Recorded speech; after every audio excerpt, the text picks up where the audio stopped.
a todos los expositores. Ciertamente se empezó con un recuento desde el inicio prácticamente, pero la pregunta es, ¿ha habido avance en toda esta cuestión de la pastoral social o todavía falta mucho por hacer? Gracias. Vamos a hacer unas 3 preguntitas y luego damos pie a las respuestas. ¿Alguna otra persona que levante la mano que quiera hacer alguna pregunta? ¿No? ¿Alguien? Por allá. En la historia de Cáritas y de PS, antes quizás había más coordinación o dirección a nivel nacional y se ha dejado ahora con un nuevo proyecto episcopal más avance a las provincias, pero ¿ha dado resultado o falta más cohesión para que también se note la presencia nacional? Sin excluir la provincia, ¿hay también un efecto nacional o quizás se ha desintegrado? Gracias. Y una última, por allá levantaron la mano. Un segundito en lo que llego. ¿Quién era, perdón?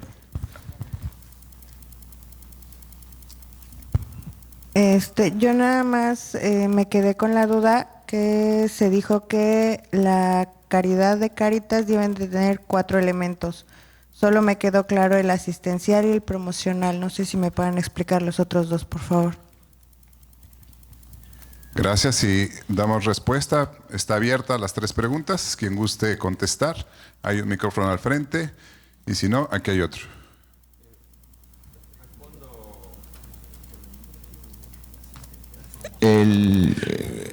Empiezo con esta última y después dejo el micrófono. En Eclesia en América, número 58, el documento que nos deja el Papa San Juan Pablo II, habla de esta progresión en la actividad de la caridad, ¿no? Y él habla que tiene que comenzar por lo esencial, que es la atención a la emergencia misma, la asistencia social, ¿no? Ojo con la palabra asistencia y no asistencialismo, ¿no? Porque muchas veces se quedan en el asistencialismo, en el dar, ¿no? Entonces, la asistencia social obedece a una razón de una emergencia, o por emergencia misma, o por cesantía, ¿no? O por invalidez, ¿no? Eso está en el Director Nacional de la Pastoral Social. El segundo elemento es la promoción, ¿no? La promoción humana, este desarrollo humano integral del que se ha hablado, el que se pueda capacitar, promover a la persona y a las comunidades para que sean sostenibles y autogestivas, que no dependan del pescado, sino que aprendan a pescarlo, ¿no? El tercer elemento es de liberación de estructuras injustas, estructuras de pecado, ¿verdad?, que impiden que la persona pueda vivir esta dignidad, esta fraternidad y esta caridad, ¿no? Y el cuarto elemento del que habla Eclesia América es la aceptación fraterna, como ya explicó el padre Camilo, ¿no? El tema de y que el Papa Francisco regresa en Fratelli Tutti, ¿no? El aspecto de la fraternidad, el aspecto de esta dimensión humana de la solidaridad y la fraternidad humana. Yo aprovecho para meter 2 más, ¿no? Que es importantísimo en este itinerario, la formación de la conciencia social.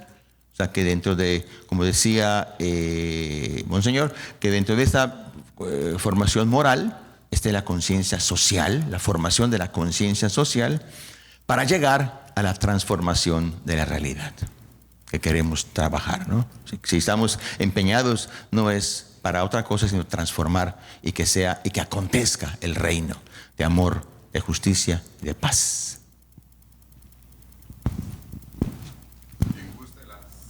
Dos preguntas que también se hicieron, que guste contestar.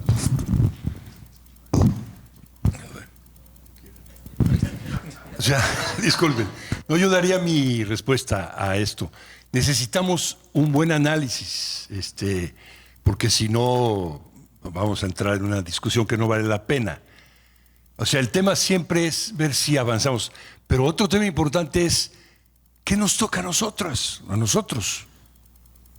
México, yo me pregunto, teniendo un liderazgo en materia de pensamiento y en materia de compromiso, no hacia el norte solamente, sino también hacia América Latina, ¿por qué no es líder? ¿Por qué no somos líderes en temas de pensamiento y de compromiso? ¿Qué nos ha pasado en el camino? Nos aplastan arriba y nos aplastan adentro y nos aplastan en Centroamérica también. ¿Por qué? ¿Qué ha pasado? ¿Qué nos ha pasado? No, tenemos muy buenas ideas y un gran episcopado y una iglesia maravillosa y una sociedad excelente, sí, claro. No, bueno, pues si hablamos nosotros de nosotros, pues ¿qué vamos a decir? Puras flores maravillosas, ni modo. Pero en términos comparativos, ¿qué ha pasado con nuestro país en temas de liderazgo histórico y social? Pues yo diría, preguntémonos también eso, no solamente si hemos avanzado, sino qué nos toca. Entonces yo diría, sí las consultas regionales y sí un pronunciamiento acumulativo hacia afuera, hacia arriba y hacia abajo, y al centro, y para adentro, como decíamos aquí también nosotros, ¿no? O sea, sí, hay que brindar adentro, porque somos buenos para hablar para afuera y criticar al norte y al sur y de que son una porquería y no sirven para nada. Y nosotros acá somos los buenos. No, la verdad es que históricamente somos cola de ratón. Nos aplastan o nos doblan arriba o nos la meten doblada de arriba y nos la meten doblada en el centro y para abajo y para adentro. Pues yo tampoco, pero ¿qué tal se siente? Cola de ratón quiere decir que, pues sí, gritamos y nos enojamos y hablamos y todo eso, y a la mera hora nos agachamos. ¿Por qué? Pues porque pues aquí ya no estaba yo milando, como dice el chinito. Mi mamá nos contaba el cuento de que si ustedes ya no me van a molestar a mí, yo tampoco voy a hacer pipí en la sopa. Ah, te hacías pipí en la sopa, pero ¿cómo? Sí. Los chinitos no hablan mucho, pero orinan donde deben. Depende de quién nos molesta. Digo, no nos entendemos, pero algunos sí. Entonces, ojo con esto. Esa es mi opinión. Yo diría, hemos avanzado, muy buena pregunta. Hay que ver si hemos avanzado o no. O si vamos para atrás, si ha servido, si no ha servido. ¿Qué se requiere para eso? Buenos analistas y buenos conceptualistas que nos ayuden a pensar si estamos avanzando, si no, etcétera. Pero ¿qué nos toca a nosotros? Pues yo diría, tenemos un compromiso humano y cristiano además. Se supone que el Evangelio nos ilumina, que nos ayuda a formarnos comunidades, se supone, y a comprometernos. Pues ojalá. Si no, pues nada más milando como el chinito. O como el... Aunque no entendamos qué tal se siente que nos la metan doblada, pues pregúntenle a Taibo II, ¿qué tal se siente? Pues mal, porque ni nos enojamos ni nada más decimos, ¡uah! Pues sí, y eso no sirve. Entonces hay que reaccionar. ¿Cómo? Como humanos y como cristianos. Ya nos lo han enseñado aquí. Como humanos, ¿qué significa? No, las trompadas, no, yo no hablo de violencia, ya está ahí un documento que salió muy bueno, qué bueno. ¿Hay que actualizarlo? Sí, hay que actualizarlo. Ok. ¿Qué nos toca a nosotros hoy? Un buen balance. La pluralidad del país es cada vez más grande. Hay 3 corrientes que hablaba el Papa en el documento que nosotros asumamos, que es los indígenas, el cristianismo que viene de Europa y luego la modernidad que implica libertades, justicia social y tecnologías. Hay que ver un poquito para dónde jala, cómo le hacemos. Sí, claro, son retos actuales. ¿Cómo le hacemos? Bueno, pues, por favor, ustedes decidan qué hacer. Yo nada más aquí de hablador. Fácilmente. Gracias. Gracias. ¿Alguna otra Adelante, Padre Camilo. Sí, realmente una de las preguntas era, falta mucho por hacer. Yo más bien te volvería la pregunta diciendo, ¿estamos cambiando el rumbo o no? Porque miren, el Papa en la encíclica Laudato Si prácticamente nos dice que como humanidad vamos desviándonos en el rumbo, en el camino. Y yo creo que ese es un cuestionamiento muy fuerte que nosotros necesitamos hacer. Ante una economía mercantilista, ante una situación de, vamos a decir, de una mala formación o una mala manera de tratar nuestro mundo, ¿qué estamos haciendo? Es decir, estamos perdiendo nuestra propia casa. En Laudato Si el razonamiento es muy fuerte del Papa, donde dice necesitamos cambiar de rumbo. Preguntémonos cuál es el rumbo que nosotros desde nuestra fe podemos hacer para que este camino no nos lleve al precipicio, sino nos lleve a ser mejores seres humanos, a compartir mejor. Incluso está muy fuerte el cuestionamiento en Fratelli Tutti sobre la idea de qué humanidad y qué fraternidad es la que realmente nosotros queremos construir, porque desafortunadamente hay muchos engaños en la manera de crear fraternidad. ¿Qué tipo de fraternidad nosotros queremos construir desde nuestra fe? Yo en ese sentido devuelvo la pregunta, no porque la necesitemos contestar ahorita, sino para que la llevemos en lo profundo de nuestro ser y de nuestro corazón. ¿Qué humanidad y qué tipo de humanidad queremos en el futuro? Yo creo que es en Laudato Si está el cuestionamiento tan fuerte que muchos no lo aceptaron, incluso llegaron a decir que por qué el Papa se mete a cuestiones ecológicas, sino que nada más debe de estar rezando y debe de hacer unas bonitas liturgias, ¿sí?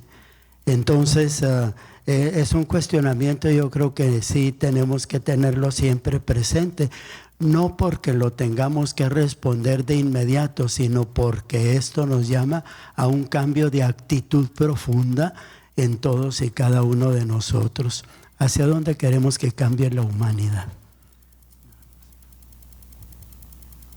Padre, la pregunta importantísima, si ha habido avances o no. Yo percibo que estamos ante una crisis institucional. Nos faltan liderazgos en el episcopado, liderazgos en la política. Y ya vemos todo el momento coyuntural. Y lo que les dije, las tres palabras, cuando se habla de Cáritas y de pastoral social, en el imaginario de muchos presbíteros y laicos, eso es opcional. Y eso anda un sacerdote con una mochilita, ha de ser de la pastoral social, pues trae mochila y guaraches. Y entonces como que nada más se ve así.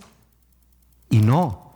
Entonces, lo que les decía, mucha información y poca reflexión.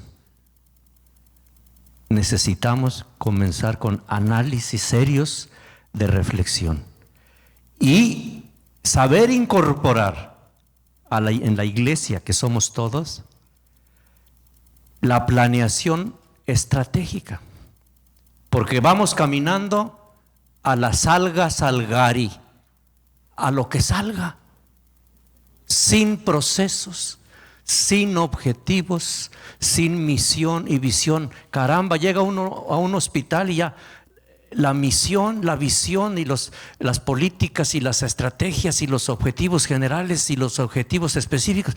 Y nosotros como que no, haya lo que salga. Y eso está muy fácil, ser párroco sin un plan parroquial. Es fácil ser obispo sin un plan diocesano, que todavía no lo tengo en escrito, lo tengo en proceso. Le llamo plan proceso, porque si lo pongo por escrito, lo van a guardar en el estante. Entonces, pero sí nos falta esto, planeación, no nomás así, a lo que sale, a los eventos, sino procesos, y en ese sentido tenemos que reflexionar mucho en los avances. Si queremos avanzar, hay que hacerlo de manera académica, seria, reflexiva, y como nos decía el padre Atié, crítica.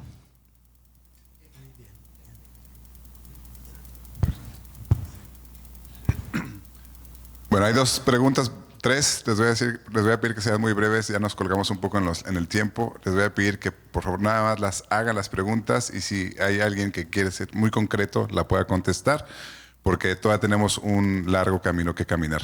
Adelante, Janet. Para ti, ¿cuál es la diferencia entre la perspectiva de género y la ideología de género? Porque la ideología de género está satanizada y aquí, o sea, me sorprendió que tú la diferencies.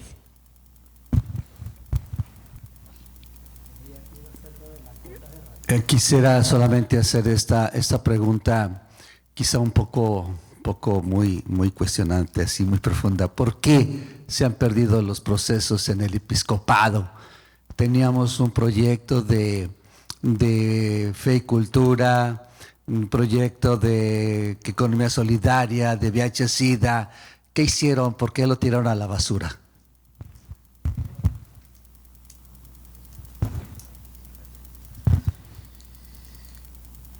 ¿Cómo ha logrado este partido del poder, con su poder, conquistar a tantos pobres para hacerlos más pobres? ¿Y cómo anunciar y llevar a ellos la caridad de Cristo?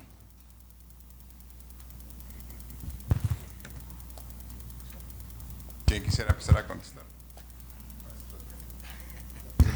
A ver, comenzaría con tu pregunta, que es la distinción. Te diría, todo puede ser ideologizable, que ese es el gran peligro, que todavía estamos, no sé si lo hemos superado o no, y hasta cuándo lo vamos a superar y de qué manera, pero todavía se ideologiza el cambio, se ideologiza las diferentes formas de cambio. Ahí tenemos a Rusia, Cuba, Estados Unidos, China, todo se vuelve ideología. Es que hay que ir para acá o para acá. No, ya lo dijo el padre Camilo, hay que ser más y mejores seres humanos.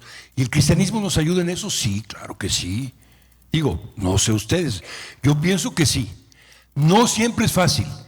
Y aquí yo te diría, volviendo al tema de la ideología de género, se puede ser ciencia en términos de entender que hay diversas formas de expresión y de comportamientos humanos dependiendo de las etapas históricas y de las sociedades en las que estamos. Ciencias e ideologías. Hay que ir por acá porque si no pasamos por acá nos pasan a torcer.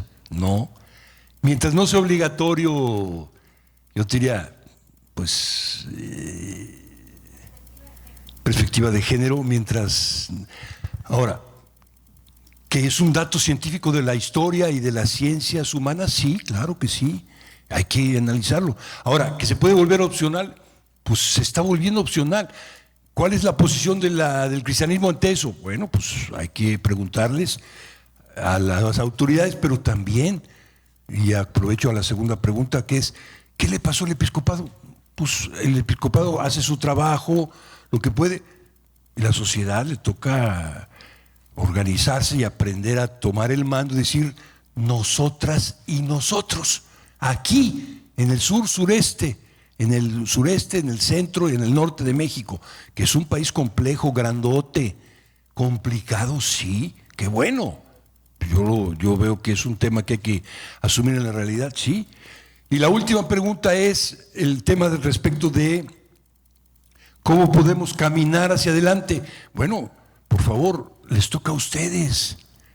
O sea, estamos frente a una sociedad en la que vienen cambios importantes, en donde se dice que lo político es lo determinante de la historia. No estoy de acuerdo con eso yo. No estoy de acuerdo, no sé ustedes. Yo no estoy de acuerdo, yo pienso, ¿lo político es importante? Sí. ¿La democracia es importante? Sí. ¿La libertad de las sociedades? Sí. Que decidan, que analicen, que se pronuncien y que voten y que su voto sea respetado, tomado en cuenta y visto. Yo creo que caminamos hacia una sociedad cada vez más plural. Qué bueno, yo no lo veo como negativo, al contrario. Que los obispos pues van a ser autoridad.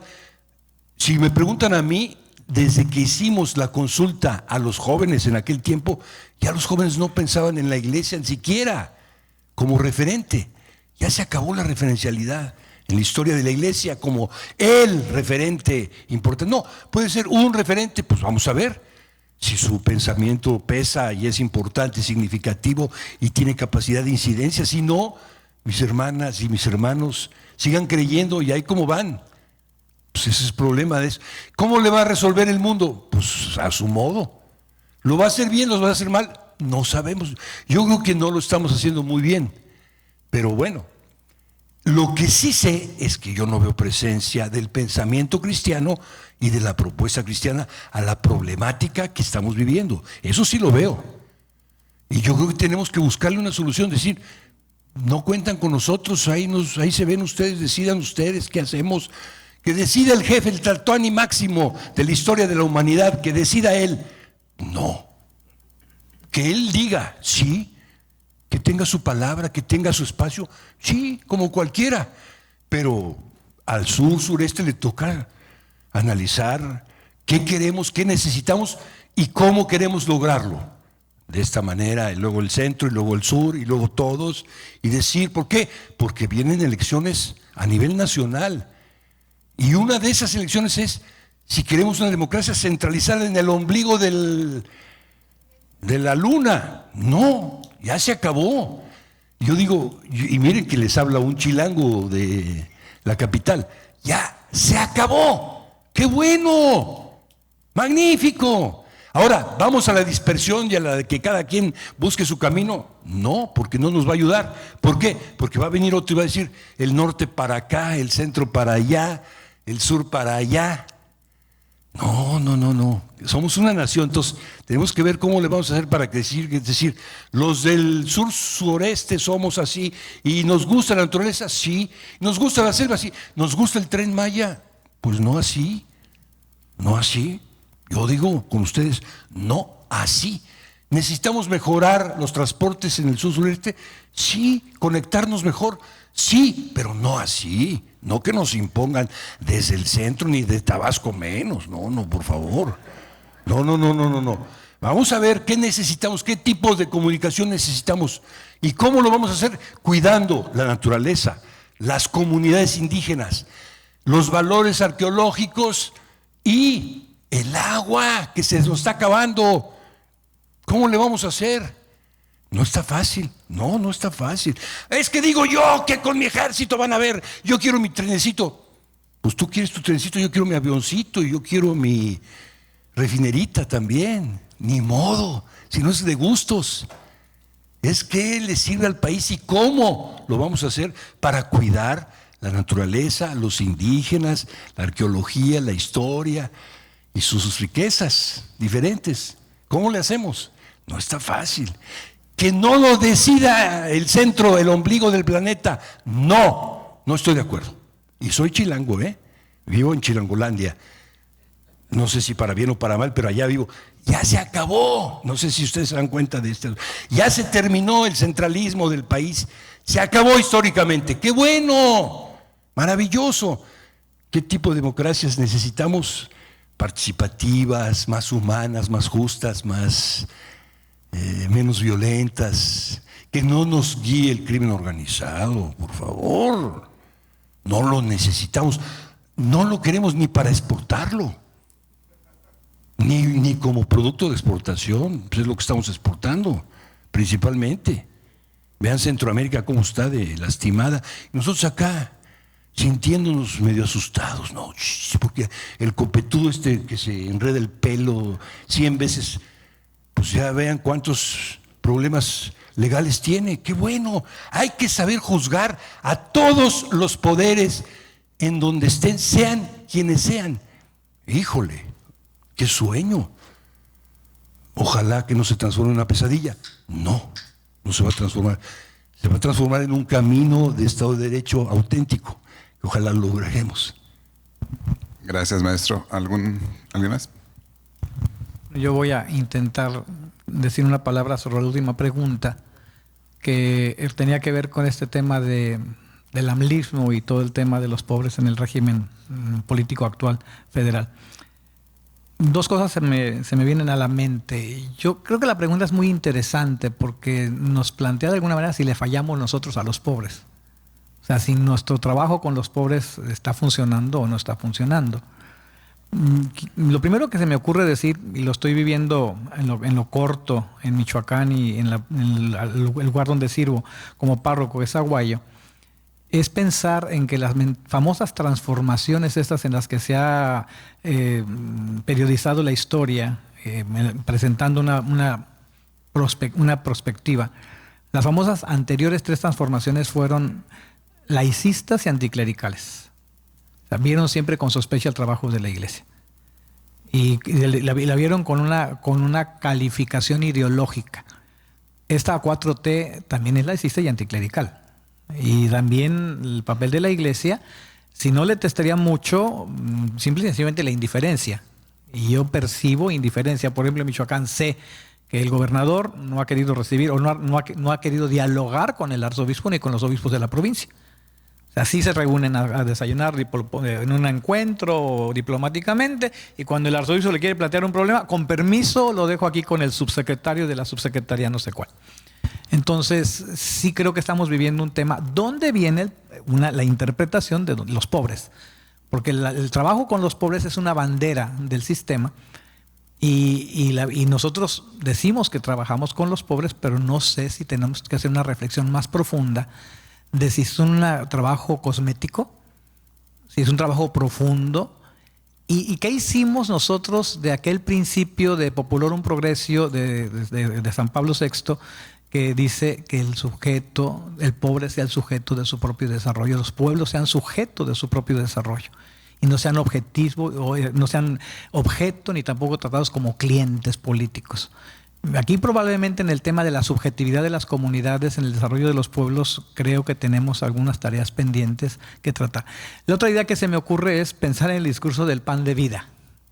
Pensar en el discurso del pan de vida que comienza con la multiplicación de los panes y que dice que Jesús se les escapó porque lo querían hacer rey, el populismo, ¿verdad? Nos da de comer y entonces les dice, trabajen, pero no por el pan que se acaba, sino por el que da la vida.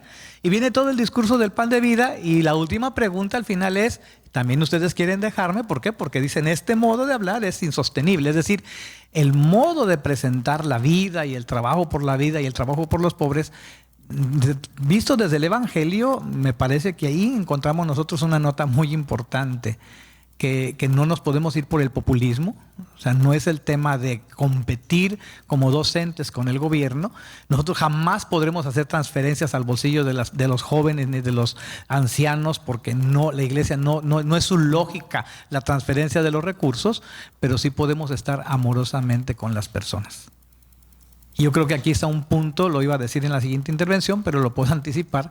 Creo que es algo de lo propio de la Cáritas, particularmente en el nivel local, en el nivel parroquial. Es la cercanía amorosa con las personas. Esa no la da ningún sistema político. ¿Sí? Leyendo, aquí hay una cita en el documento del que vamos a hablar enseguida, que recuerda una frase muy interesante. Dice, el leproso tiene derecho a la asistencia de la sanidad, a la asistencia de la sanidad pública. Dice, no tiene derecho al beso de Francisco, se refiere a Francisco de Asís, pero sí lo necesita. Entonces creo que si las políticas públicas para atención de la pobreza de alguna manera están respondiendo en algo, y hay que preguntar hasta qué punto. En donde yo vivo no hay mano de obra juvenil para el trabajo. ¿Por qué? Porque le están dando dinero. Y al que trabaja gana 6,000 pesos y al que no trabaja le dan 6,000 pesos. Entonces los muchachos no quieren trabajar. Se nos viene un problemón muy serio sobre ese punto. Pero entonces, nuestro punto no está en competir con esa política pública, sino es lo que no te da la política pública, lo podemos dar nosotros. Entonces, sí tienes derecho a esto, también no tienes derecho al beso de San Francisco, pero lo necesitas. Y entonces es la forma como nos hacemos presentes, que es no para los pobres, sino con los pobres, el tema de la subjetividad. Es lo que se me ocurre un poco en el tema del que acabas de hablar. Muchísimas gracias. Por desgracia, por el tema del tiempo, vamos a tener que terminar este tema para seguir con el siguiente. Les agradecemos muchísimo, les damos un fuerte aplauso.